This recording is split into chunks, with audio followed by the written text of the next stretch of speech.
Donc, l'enregistrement, il est lancé. Bonjour à tous. Bienvenue dans ce webinaire organisé par Together et animé par Catherine, qui est directrice de l'agence Mayglobe, Mayglobe Travels. Pour ceux qui ne connaîtraient pas Together, donc c'est un média et un réseau d'agences réceptives indépendantes et francophones partout dans le monde. Donc, Catherine en fait partie depuis les débuts. Et elle va nous parler de son circuit caritatif à vélo à travers le Sri Lanka. Donc, n'hésitez pas à poser vos questions dans le chat. Elle y répondra pendant l'échange, pendant la présentation. Et puis, bon webinaire à tous. Catherine, c'est OK pour toi? Oui, pas de problème. Bonjour tout le monde. Merci de prendre un petit peu de temps pour nous rejoindre pour ce webinaire. Donc, comme l'a dit Juliette, je suis Catherine. Donc, je suis la cofondatrice et directrice de Mayglobe Travels, une agence qui va bientôt avoir 10 ans et qui est basée à Colombo, au Sri Lanka. Nous avons démarré l'agence il y a une petite dizaine d'années pour développer voilà, des voyages sur mesure, orientés plutôt nature, pour une clientèle francophone et germanophone. Et donc, voilà, nous avons grandi au fur et à mesure des années. On travaille en direct sur une clientèle B2C, mais aussi beaucoup sur une clientèle B2B, aussi nos partenariats au fur et à mesure des années. Nous sommes régulièrement d'ailleurs présents sur Top Reza. Ce sera le cas cette année où le Sri Lanka a décidé de reprendre un stand après quelques années de vaches maigres, comme c'était le cas pour beaucoup de destinations. Donc, le Sri Lanka reprend un stand sur l'IFTM Top Reza cette année. Et donc, nous serons un des exposants. Donc, ça se déroule début octobre, du 3 au 5 octobre. Voilà pour 2-3 mots sur l'agence. Donc voilà l'équipe actuelle. Donc nous avons une équipe multiculturelle, un peu moins qu'avant. On a surtout maintenant beaucoup de Sri Lankais qui parlent français, qui parlent allemand, et une stagiaire en ce moment qui nous a rejoint. On a fait d'ailleurs un team building il y a 2 semaines. C'était un team building dans le sud de l'Inde, du Sri Lanka. La carte d'identité du Sri Lanka. C'est une île qui est à la pointe sud de l'Inde, pour ceux qui se situent. Colombo est la capitale économique. Donc, c'est là où se trouvent nos bureaux. Je disais tout à l'heure à Juliette, qui va bientôt venir au Sri Lanka, que Colombo était vraiment une ville d'intérêt, qui est parfois un petit peu mise sur la touche. Je trouve que c'est vraiment la face moderne du Sri Lanka. Et il est dommage d'en faire l'impasse. Donc, quand vous avez le temps sur un itinéraire sur mesure, n'hésitez pas à inclure Colombo. En plus, on a des activités qui sont sympas, de plus en plus d'activités ludiques, notamment la découverte de la ville en tuk-tuk. C'est un petit pays avec une population de 22 millions d'habitants à peu près et une superficie de 65 000 km². Vous allez voir tout à l'heure que l'itinéraire qu'on présente sur les 13 jours de Bikeathon, c'est un itinéraire qui fait quasiment tout le tour de l'île. Donc, c'est quand même assez costaud. Les langues officielles sont le singalais, le tamoul, et on a aussi l'anglais. Le Sri Lanka est une ancienne colonie britannique qui est devenue indépendante en 1947. Et donc, on a encore l'anglais qui est un avantage aussi pour les voyageurs, puisque on est sur un pays où la langue anglaise est quand même beaucoup parlée et beaucoup apprise à l'école. Donc, ça permet une compréhension globale assez facile avec la population, ce qui n'est pas le cas de toutes les destinations asiatiques. On a parfois du mal à échanger. C'est aussi un melting pot religieux. On a d'abord le bouddhisme, et puis les hindous, les musulmans et les catholiques. Et donc, ces différentes religions vivent en harmonie au Sri Lanka, sachant que le bouddhisme représente quand même la majorité. La monnaie est la roupie sri-lankaise. Vous avez sans doute entendu parler de la crise économique qui a touché le Sri Lanka l'année dernière. Et crise économique qui s'est qui allait de pair avec une crise politique et sociale. La situation s'est tout à fait aplanie aujourd'hui. Depuis bientôt un an, on a changé de président. Aujourd'hui, le chef de l'État est Ranil Wickremesinghe et est un président en intérim qui a été voté par le Parlement et qui, le précédent a été un petit peu mis à la porte du fait des nombreuses manifestations qu'on a eues. Et l'année dernière, donc, les manifestations ont été aussi poussées par une dure crise économique qui a touché le pays. On a eu des dévaluations de la roupie. Voilà, toute cette situation, forcément une crise économique perdure. On n'est pas sorti de cette crise économique, mais aujourd'hui, le pays est tout à fait tranquille. Les voyages, on a des voyageurs depuis des mois et des mois, même l'été dernier, quand on avait encore des difficultés, notamment au niveau du pétrole, les voyageurs ont profité du pays. Donc, il ne faut pas du tout s'inquiéter. Le Sri Lanka est ouvert, est accueillant. Et à aucun moment, la situation économique ou politique n'influe les voyages d'aujourd'hui. Donc, je tiens vraiment à vous rassurer sur ce point-là. Et puis, au niveau international, en fait, le Sri Lanka a négocié une aide et a obtenu une aide du FMI, donc, ce qui libère quand même l'économie locale par rapport au contrôle de l'année dernière. Voilà, donc je vais rentrer un petit peu plus dans le vif du sujet, c'est-à-dire de vous parler de ce bike-a-thon. Alors, je ne suis pas du tout à l'origine de ce tour. Hein. C'est une association locale qui existe depuis une dizaine d'années et qui organise pour la 10e saison ce tour à vélo. Donc, l'organisation s'appelle 1333. 1333, c'est le numéro vert local au Sri Lanka qui sert à appeler dans le cas où un Sri Lankais serait en détresse psychologique, aurait des pensées suicidaires, aurait une détresse vraiment qui le touche dans sa vie ou la personne à qui s'exprimer. On est dans une société où il est très difficile de pouvoir s'exprimer sur ses problèmes, que ce soit dans sa vie sociale ou dans sa vie économique. La parole n'est pas libérée, la parole n'est pas libre. Il y a très peu d'assistance psychologique. Aller voir un psychologue, ce n'est pas quelque chose qui parle au Sri Lankais et on n'ose pas parler dans son cercle familial, son cercle d'amis. C'est très difficile. Donc, tous les problèmes qui peuvent s'accumuler, parce que chaque personne a des difficultés dans sa vie, ce qui est évident, on passe tous par des moments difficiles. Et bien ici, on est sur des situations de blocage. La parole ne se libère pas et on a énormément de tentatives de suicide et de suicide au Sri Lanka. C'est un pays où le suicide est un vrai problème social. Et depuis 10 ans, cette association, par le biais de ce numéro vert, œuvre pour libérer la parole et pour aider les Sri Lankais en détresse.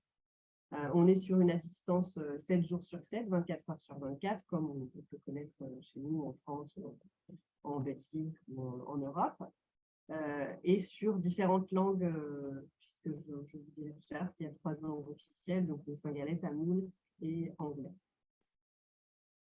Pourquoi, du coup, faire un tour à vélo alors qu'on parle d'un numéro vert qui vient en assistance aux gens? Eh bien, en fait, c'est pour donner la visibilité à cette initiative et à ce numéro vert. Et à chaque étape, donc vous voyez là, tous les coureurs ont des t-shirts floqués avec le numéro vert. Tout au long du parcours, on va distribuer on va mettre des affiches dans les villes, on va distribuer des flyers, on va parler aux gens. À chaque étape, va s'organiser un événement pour mettre en lumière en fait l'initiative de 1333. Les résultats sont tout de suite visibles. Pendant les 13 jours du tour, les lignes d'appel sont débordées et le nombre d'appels téléphoniques décuple. Donc, c'est vraiment indispensable de pouvoir faire ces tours chaque année pour pouvoir continuer à mettre en lumière ce que fait un 3-3-3. C'est aussi l'occasion, par le biais des coureurs, de collecter des fonds. Donc, plusieurs mois avant, chaque coureur va mettre en ligne une cagnotte et puis partager avec ses proches pour pouvoir récolter des fonds, puisque ce genre de structure doit se financer par soi-même. Alors là, dans le cas de coureurs qui viendraient d'Europe, l'idée, c'est qu'on inclut déjà les donations au package global. Donc, je vous expliquerai un petit peu plus tout à l'heure, mais que vous n'ayez pas, que les coureurs n'aient pas à faire une démarche supplémentaire qui prend du temps. Donc voilà, ce tour se déroule du 29 août au 10 septembre. Chaque année, les dates sont les mêmes. La raison étant que le 10 septembre, c'est la journée mondiale de lutte contre le suicide et ça nous permet de terminer à Colombo et de pouvoir faire un événement à Colombo pour terminer le tour. Donc là, j'ai déjà pas mal expliqué de quoi il en retournait. Donc voilà, c'est vraiment l'objectif, c'est vraiment de sensibiliser la population et de pouvoir parler aux gens qui ne sont pas connectés avec une aide psychologique. Ce qui est vraiment touchant, c'est quand on participe à l'événement, moi ça m'est arrivé, je ne suis pas du tout une cycliste acharnée, mais ça m'est arrivé de participer sur quelques jours. Et ce qui est vraiment touchant, c'est de voir sur certaines étapes des gens qui viennent voir les bénévoles et les cyclistes et qui viennent leur dire mais il y a quelques années, vous êtes venus, j'ai eu connaissance de ce numéro, vous m'avez sauvé la vie. Voilà, vraiment des témoignages de reconnaissance et c'est assez incroyable comme voilà, émotionnellement de participer à ce genre d'événement. Et les coureurs sont, enfin, voilà, moi je leur tire mon chapeau parce que c'est vraiment un effort physique assez intense et ils sont tous toujours motivés à participer aussi aux événements de mise en lumière de sensibilisation qu'on fait dans chaque ville. Alors,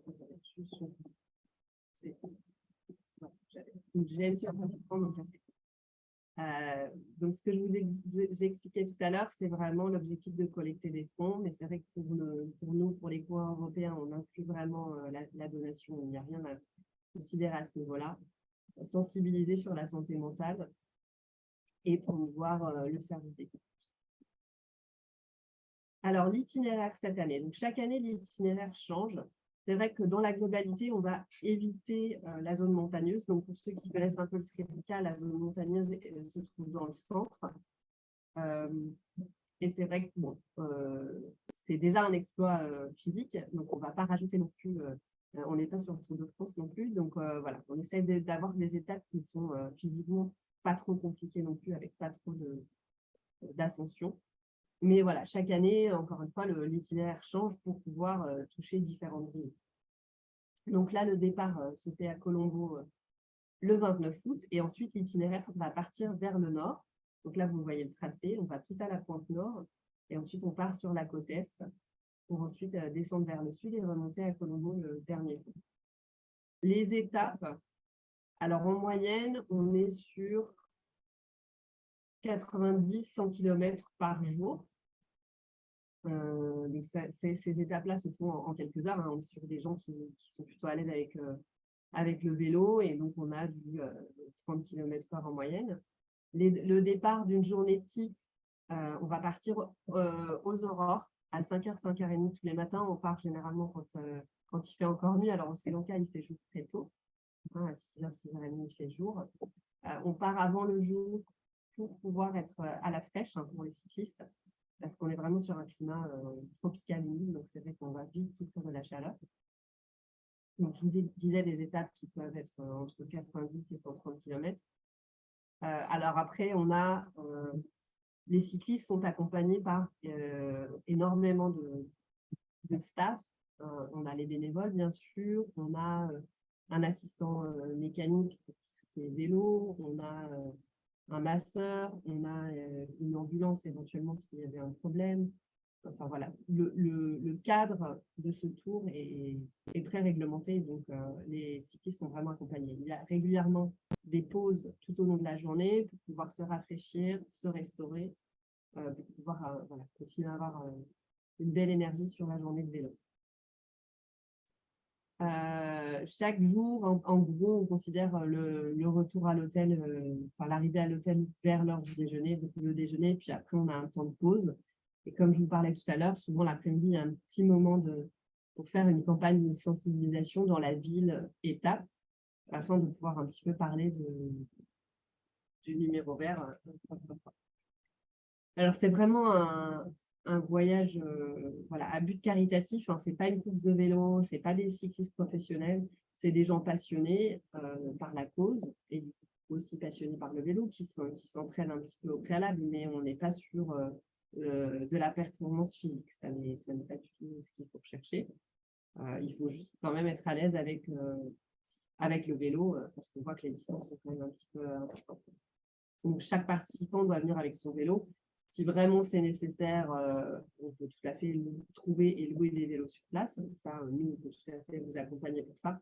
Mais généralement, c'est vrai qu'un cycliste assidu aime bien avoir sa propre machine.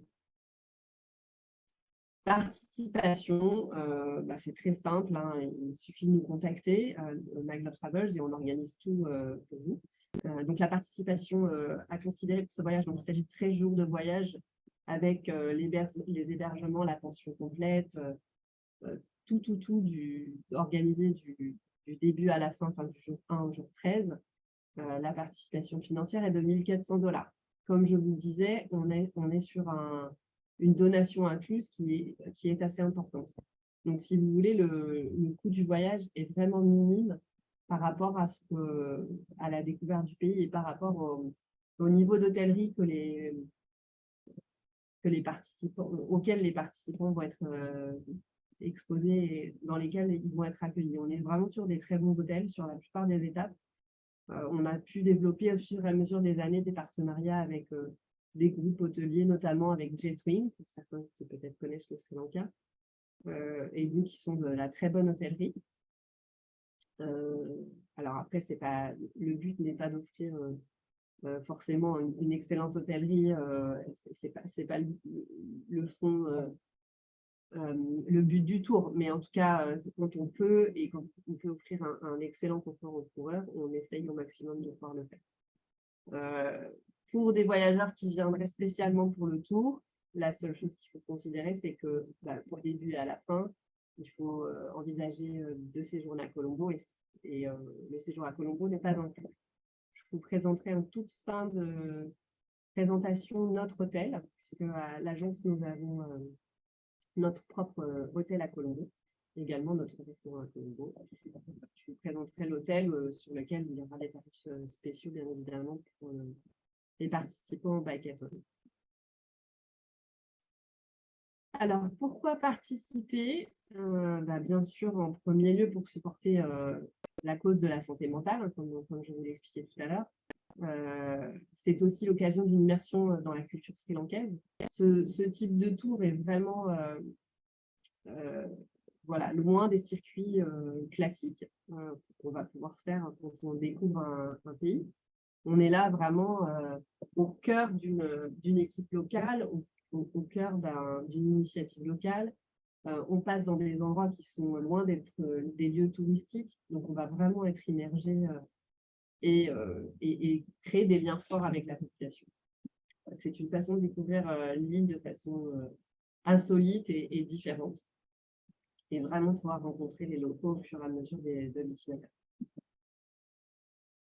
Alors, l'idée aussi pour nous, c'est de pouvoir vous accompagner et vous aider à organiser si vous souhaitez, si vos voyageurs souhaitent une extension par rapport à ce voyage. C'est sûr que 13 jours, ces 13 jours-là vont être relativement intenses en émotion et intenses au vélo, comme vous l'aurez compris. Ça laisse peu de place à la découverte. Donc, si les gens veulent rajouter quelques jours pour pouvoir Voilà, aller faire un petit peu d'activité, aller découvrir des temples, se balader dans les montagnes. Voilà, ça, c'est des exemples de ce qu'on peut faire au Sri Lanka. Bien sûr, on peut tout à fait envisager de rallonger le circuit. Alors, je suis consciente que le 29 août, c'est demain et que ça laisse peu de temps à planifier. Et, c'est vraiment, moi, la réunion d'aujourd'hui et le webinaire, c'était vraiment pour mettre en lumière leur initiative de Bikeathon. Et si ce n'est pas pour cette année, ce sera pour l'année prochaine. Et vraiment pouvoir faire parler de cette initiative pour pouvoir toucher voilà, un public de cyclistes. Et même si c'est pour 2024, ça aura toujours un intérêt. Donc voilà, les activités, ça peut être, comme je vous l'ai montré sur le précédent slide, plutôt tourné vers la culture. On a aussi la nature, on a énormément de paysages variés. Le Sri Lanka est peut-être méconnu pour tout ce qui est safari, alors qu'on a une vingtaine de parcs nationaux et énormément de safaris possibles dans le pays. On a aussi toutes les montagnes de centre qui permettent de découvrir voilà, la région des plantations de thé, entre autres, mais aussi la jungle, les forêts. Et puis tout le pourtour balnéaire, bien sûr, avec des activités. Donc là, c'est sur la partie Bikeathon, je clôt la présentation. Je vais juste vous montrer deux itinéraires, deux exemples d'itinéraires que l'on fait au sein de l'agence. Je ne sais pas si Juliette, tu as des questions maintenant que tu souhaites poser ou est-ce que je continue la présentation? En tout cas, dans le chat, pour l'instant, il n'y a pas encore de questions. Donc, on peut peut-être attendre à la toute fin. D'ici là, n'hésitez pas, hein. Le chat est ouvert. D'accord, merci. Donc, un exemple de séjour qu'on va proposer au Sri Lanka, c'est une destination qui est très family-friendly. D'ailleurs, là, en juillet-août, on va entamer la haute saison pour justement les voyages famille. On a énormément de voyageurs qui viennent à ce moment-là. Même si on n'est pas sur le meilleur climat de l'année en juillet-août, quand même, ça reste une très belle période pour voyager. Et le Sri Lanka, du fait de la variété de paysages, de la variété d'activités qu'on peut y faire, c'est vraiment voilà, très tourné famille et ça plaît toujours, puisque les enfants trouvent toujours une activité ludique ou des paysages ou des animaux à aller voir et c'est vraiment ce qui plaît au public famille. Donc là, sur ce circuit, on va avoir voilà, une variété d'activités, comme je vous disais.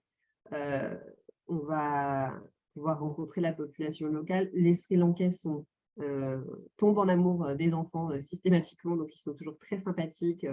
Dès le début, d'ailleurs, la relation avec le chauffeur, c'est toujours voilà, une belle relation d'amitié entre le chauffeur et les enfants. Et puis tout au long du parcours, les gens sont toujours voilà, enclins à partager des moments avec les enfants. On a une multitude d'hébergements au Sri Lanka, notamment qui proposent des chambres familiales. C'est vrai que ce n'est pas le cas sur toutes les destinations. Pour nous, c'est vraiment très aménagé en chambre familiale et en accueil famille. Donc ça, c'est vraiment top. Avec aussi parfois des hébergements vraiment insolites qui peuvent plaire, comme des cabanes dans les arbres ou sur pilotis, des petits bungalows, voilà, des choses un petit peu différentes. Donc sur cet itinéraire, on fait une boucle en partant de Colombo, où se trouve l'aéroport. Enfin, l'aéroport est à 40 km de Colombo. Et puis après, on va partir faire une boucle vers le sud pour ensuite remonter au cœur des montagnes et puis continuer vers la partie qu'on appelle le triangle culturel et terminer sur la côte ouest, sur la plage de Kalpitia, qui est une plage moins touristique, mais qui est réputée notamment pour aller voir les dauphins. Donc, c'est vraiment une expérience unique. Après, on a énormément d'étapes différentes, que ce soit sur le balnéaire ou sur les découvertes. Comme je disais tout à l'heure, énormément de parcs nationaux, donc ça nous laisse une grande liberté sur les itinéraires. Ce qui est très sympa aussi quand on est sur un itinéraire famille, c'est de pouvoir séjourner chez l'habitant et de pouvoir avoir un partage, au moins sur une étape, un partage avec la population locale. Un autre itinéraire que nous avons lancé récemment, c'est un combiné yoga, découverte culturelle. En fait, on travaille avec un écologe qui se trouve au centre du pays, qui est vraiment en pleine nature, magnifique, et qui propose des stages de yoga de 4 jours. Donc, on inclut ce stage au cœur d'un itinéraire de découverte. Donc, au cours de cet itinéraire, on va pouvoir faire voilà, ce stage, mais ça ne s'adresse pas seulement à un public qui serait yogi affirmé, hein. On est sur voilà, de la pratique de yoga douce, des gens qui ont envie de focaliser sur un petit peu plus de bien-être pendant leurs vacances, même si ce ne sont pas des pratiquants assidus, ça peut tout à fait correspondre. À côté de ça, on inclut aussi d'autres activités comme de la rando, cours de cuisine, pouvoir découvrir la nature et puis aussi prévoir de la plage. Donc, voilà. Dernier slide pour vous présenter notre hôtel. Je vous en parlais tout à l'heure, on a donc un hôtel à Colombo de 12 chambres. Donc, c'est une petite structure, vous voyez, avec vraiment un jardin luxuriant. C'est vraiment une structure calme au cœur de la ville. Donc, généralement, les voyageurs apprécient. Voilà, quand on arpente les rues de Colombo, les rues animées, on est content d'arriver dans un endroit paisible. On est tout proche de l'océan aussi, donc on est vraiment à 2 minutes à pied, ce qui permet de pouvoir profiter de ce cadre tranquille. Et puis, je vous disais aussi, on a un restaurant au sein de notre hôtel. Tout est sur place pour les clients si besoin. Voilà, j'ai terminé la présentation. Je voulais faire assez succinct et pas prendre trop de temps. Justement, laisser de la place aussi aux questions. Je vous remercie pour votre attention. Je suis dispo pour ensuite échanger si certains voulaient parler directement. Donc voilà, juste pour résumer, hein, aujourd'hui, c'était pour mettre en lumière ce voyage. Mais l'idée, c'est aussi de vous présenter dans la globalité ce qu'on fait. Et bien évidemment, on est tout à fait en position de travailler des itinéraires sur mesure selon vos besoins. Voilà. Donc, Merci. Juliette, je donne la parole. Oui, merci. C'était une belle présentation. Et franchement, si je n'avais pas déjà signé pour le Sri Lanka en août, bah, j'aurais re-signé parce que ça m'a vraiment donné envie en tant que voyageuse en tout cas. Et j'avais quelques questions. Est-ce que c'est la première fois que tu le proposes, le circuit caritatif, ou c'est chaque année? Alors, en fait, nous, chaque année, l'entreprise, l'agence, on s'implique dans ce projet, mais c'est vrai que je prends rarement le temps de le mettre en lumière. Il y a dû y avoir une année où je l'avais mis en avant sur notre site internet, mais ça prend beaucoup de temps de pouvoir le mettre en lumière. Et puis, l'organisation du voyage, elle se fait par l'association et elle est un petit peu communiquée sur le tard. Donc, c'est toujours un petit peu frustrant pour moi de Bah, pour l'année pouvoir en prochaine, parler. du coup, on aura un peu plus de temps. Si c'est au Voilà. même. Là, c'est pour mettre en lumière, mais si c'est, comme je disais tout à l'heure, si c'est pour participer sur une autre année, c'est de toute façon déjà communiqué qui est important. Alors, Janine, justement, demande quel serait le prix pour 2024 environ. Je pense qu'on reste sur les mêmes prix. Globalement, en fait, ça ne bouge pas vraiment. On reste sur le même tarif. Donc, c'est 1400. Ouais, 1400 $. Et c'est vraiment un prix très faible par rapport à l'itinéraire, par rapport au fait qu'on est souvent sur un voyage tout inclus et que ça comprenne une donation qui soit quand même suffisamment conséquente pour chaque cycliste. Donc, c'est vraiment une belle offre. Ok. Et là, tu nous as présenté deux autres de tes circuits, mais est-ce que tu en proposes d'autres qui sont un peu plus sportifs, pas autant que celui à Bien, vélo, mais du coup un peu plus sportifs? bien sûr, on a des circuits orientés trek, notamment. Moi, en fait, le vélo, c'est une activité au Sri Lanka qui tend à se développer, mais qui est pour l'instant voilà, encore peu démocratisé. Donc, on a des étapes, des activités vélo sur un itinéraire qu'on va proposer, mais sinon, sur l'aspect plus sportif, on va avoir des circuits trek où là, on va vraiment avoir plusieurs journées de randonnée tout au long du parcours. Donc ça, c'est des choses qu'on fait et dont on a l'expertise depuis des années. D'ailleurs, en 2020, lorsqu'on a tous été touchés par le Covid, en juillet 2020, à la suite voilà, du premier confinement, et quand on a tous été ravis de retrouver un peu de liberté, nous avons organisé avec mon équipe une traversée du Sri Lanka à pied. Et donc, nous avons traversé, alors, pas du nord au sud, comme vous avez pu le voir, l'île est quand même beaucoup plus longue que large. Donc, nous avons traversé l'île de Colombo, côte ouest, à Arugandé, côte est. Mais voilà, c'est ce genre de choses, ce genre d'initiative, nous, ça nous touche beaucoup de pouvoir être au cœur de la nature. Donc, c'est tout à fait ce qu'on peut organiser. Et alors, c'était compliqué? Quel niveau? C'était intense. Encore une fois, c'est le climat qui, au-delà du reste, au-delà de l'effort physique, c'est le climat qui rend les choses plus compliquées. Mais ça s'est tout à fait bien déroulé. On a essayé d'être le plus green possible. On a un petit peu triché sur certaines parties de la montagne où on a pris le train. Donc ça reste green.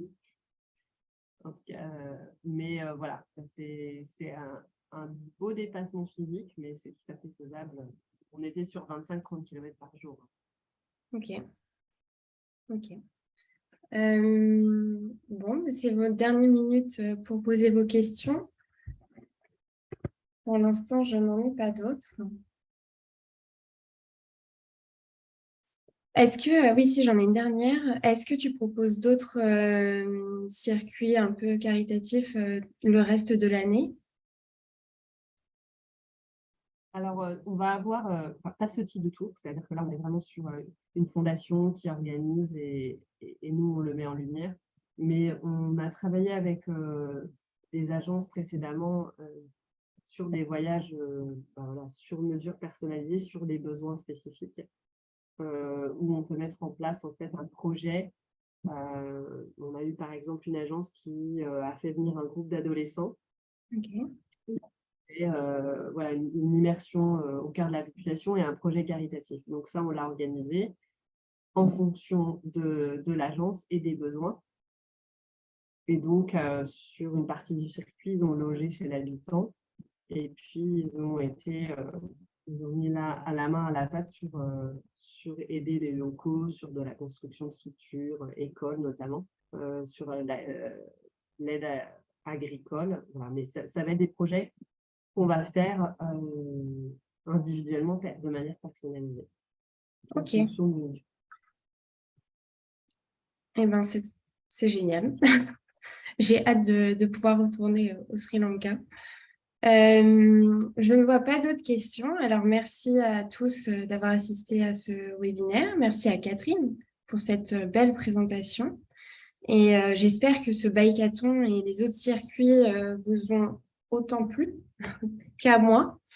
Vous avez les coordonnées de Catherine là sur sa présentation, mais on pourra vous les envoyer par mail demain avec le replay de ce webinaire. Jeudi qui arrive, on a un nouveau webinaire qui sera animé par Terra Equator à 15 h. Donc, si vous êtes intéressé, on se retrouve jeudi prochain, non, jeudi là, à 15 h. Et s'il y en a qui veulent rester pour échanger avec Catherine, bah, n'hésitez pas, on reste encore quelques minutes. Merci à tous. Merci tout le monde pour la participation. À bientôt.